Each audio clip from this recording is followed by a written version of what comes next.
Salut, c'est François. Je t'appelle pour ton tournoi. Tu es convoqué mercredi à 19h30. Est-ce que c'est bon pour toi? Pardon? C'est pas bon? Tu as un concours de fléchettes? Non mais, écoute, tu nous avais dit que tu étais dispo, donc je suis désolé, j'ai pas de solution. Je suis obligé de te mettre WO. Mais non, non mais t'agace pas. T'as déjà deux WO, tu vas en avoir un troisième. Mais je vais t'expliquer pourquoi ce n'est pas grave.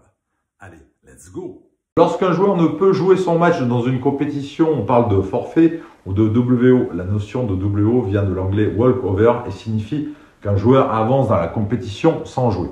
Les impacts des WO pour le classement, tout comme pour les résultats joués du palmarès, la comptabilisation des WO s'effectue sur une période de 12 mois glissant. Les deux premiers WO ne sont nullement pénalisants.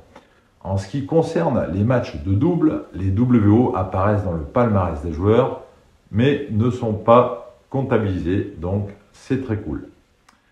Est-ce que ton troisième WO va te faire descendre? C'est une question qui revient souvent. À partir du troisième WO, présent dans le palmarès, chaque défaite par forfait représente une défaite G, grande défaite au coefficient 1, pour le calcul du V-E, -2I, -5G, la célèbre formule. Cette mesure peut donc impacter le nombre de victoires prises en compte pour le calcul du bilan. Prenons ton exemple, tu es 15-4 et par défaut en troisième série. Tes 8 meilleures victoires sont comptabilisées. Si ton bilan suivant la formule est positif, suivant un barème, tu peux avoir jusqu'à 6 victoires supplémentaires prises en compte. Ton troisième WO peut te faire baisser ta position dans le barème et ainsi diminuer ton nombre de victoires prises en compte. Mais c'est tout. En aucun cas, ton troisième WO ou ton quatrième ne pourra te faire descendre au classement. Au pire, cela t'empêchera de monter car tu auras peut-être moins de victoires supplémentaires et donc moins de points. Par contre, oui, à partir du cinquième WO, tu risques de descendre au classement. Je dis risque car ce n'est pas certain. Voici les conditions pour que tu sois harmonisé à la descente.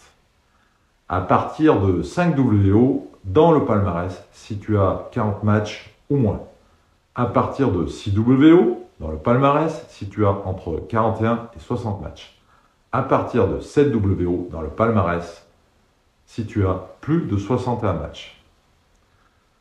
En conclusion, plus ton nombre de matchs est grand et moins tu risques de te faire pénaliser en cas de WO répétitif.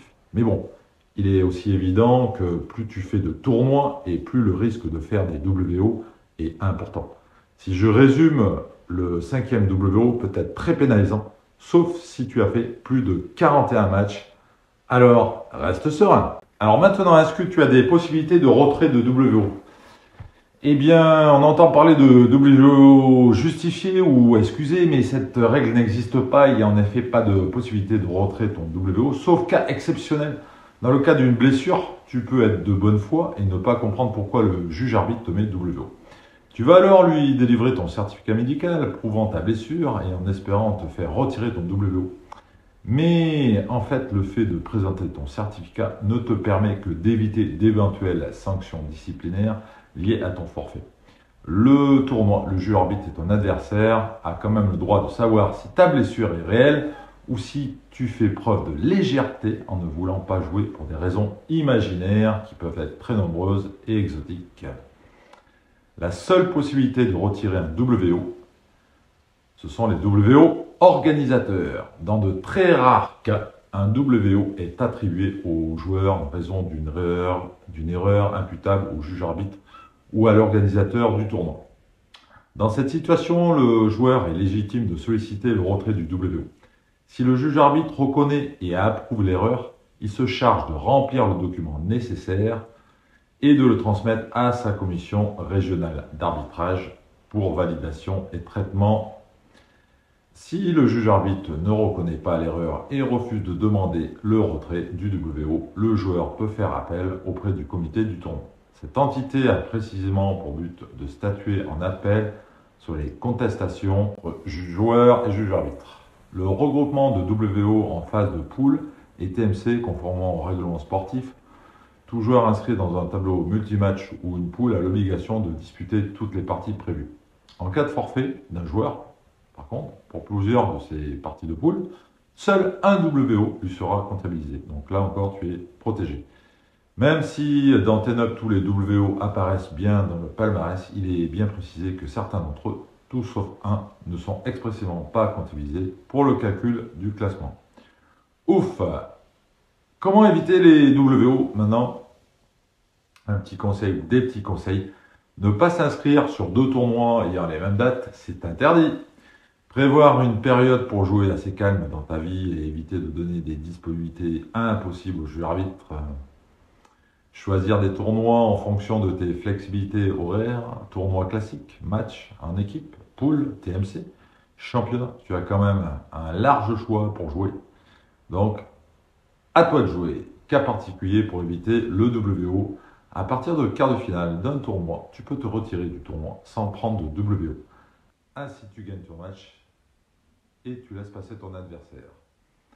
Le GA peut requalifier le joueur perdant et le faire jouer à ta place. C'est ce qu'on appelle un lucky loser et il sera content. J'espère que tu as tout compris sur le WO et que tu vas éviter de stresser par rapport à ça. Je t'invite à aller sur le site de la Fédération française de tennis pour aller voir l'article qui m'a permis de faire cette vidéo. Je te mets en lien cet article en description. N'hésite pas à t'abonner, à liker et à commenter pour soutenir ma chaîne Have Fun François.